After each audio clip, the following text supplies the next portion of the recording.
Corona महामारी की वजह से मध्य प्रदेश समेत पूरे देश में इस समय तालाबंदी है, लेकिन तालाबंदी के बीच मध्य प्रदेश में उपचुनाव की तैयारियां भी शुरू हो चुकी हैं। मध्य प्रदेश में 24 सीटों पर होने वाला उपचुनाव ही ये तय करेगा कि कमलनाथ सरकार का तख्ता पलट करने वाली शिवराज सिंह चौहान की सरकार रहेगी या फिर जाएगी। मध्य प्रदेश में शय और मात का खेल शुरू हो चुका है। सियासी शतरंज में बीजेपी और कांग्रेस अपने अपने मोहरों को मजबूत करने में जुट गए हैं। बीजेपी का विश्वास मौजूदा मुख्यमंत्री शिवराज सिंह चौहान के साथ ही कांग्रेस से बगावत कर बीजेपी में शामिल हुए ज्योतिरादित्य सिंधिया पर है, तो कांग्रेस को मध्य प्रदेश के पूर्व मुख्यमंत्री कमलनाथ पर भरोसा है। कमलनाथ तो साफ कह रहे हैं कि अभी तो कांग्रेस का इंटरवल चल रहा है, लेकिन जैसे ही विधानसभा सीटों के उपचुनाव के नतीजे आएंगे फिर से उनकी सरकार बन जाएगी। कमलनाथ का दावा ये भी है कि 24 सीटों में से कांग्रेस को 20 सीटों पर जीत हासिल होगी। बहुत सारी सीटों की अपेक्षा करते हैं। हाँ, कम से कम हमारी 20-22 सीटें आएंगी।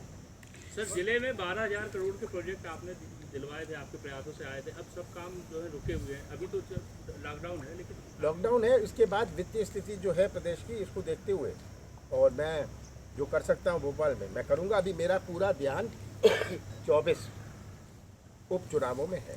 मैंने पिछले 2 महीने केवल 24 विधानसभा में ध्यान दिया है। माना जाता था खाली आदिवासी क्षेत्र में बाजरा और ये सब होता है, पर ये मिलेट एक ऐसी चीज थी जिसका इतना एक्सपोर्ट है, इतना इसका निर्यात है, तो ये इसकी मैंने योजना बनाई थी। इसको हम आगे ले जाएंगे।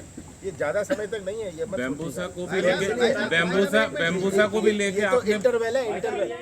जिन 24 सीटों पर उपचुनाव होने वाले हैं मध्य प्रदेश में, उनमें से 22 वो सीटें हैं जहां के विधायकों ने ज्योतिरादित्य सिंधिया की बगावत के साथ कांग्रेस छोड़कर बीजेपी ज्वाइन कर ली थी। इसलिए इन उपचुनावों में सिंधिया का महत्व काफी बढ़ जाता है।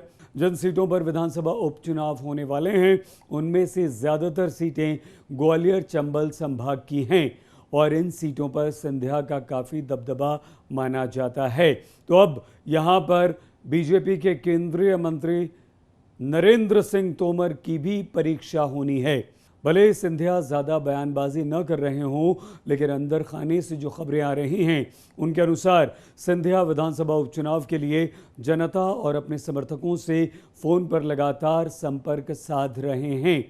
तो यहाँ पर नरेंद्र सिंह तोमर भी अंदर खाने बीजेपी को जिताने के लिए अभी से प्रयासरत हैं।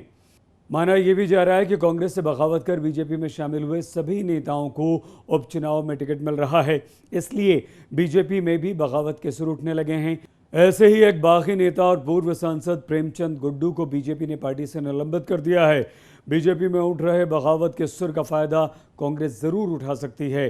कांग्रेस भी उन बीजेपी नेताओं पर पूरे डोरे डाल रही है जो बीजेपी से हताश और निराश हैं। बहरहाल मध्य प्रदेश में होने वाले विधानसभा उपचुनाव से तय होगा कि मध्य प्रदेश में किसकी सरकार रहेगी, लेकिन ये उपचुनाव ज्योतिरादित्य सिंधिया के लिए भी अग्नि परीक्षा से कम नहीं होंगे, क्योंकि उपचुनाव के परिणाम ये बताएंगे कि सिंधिया पर जनता का भरोसा अब भी कायम है या नहीं।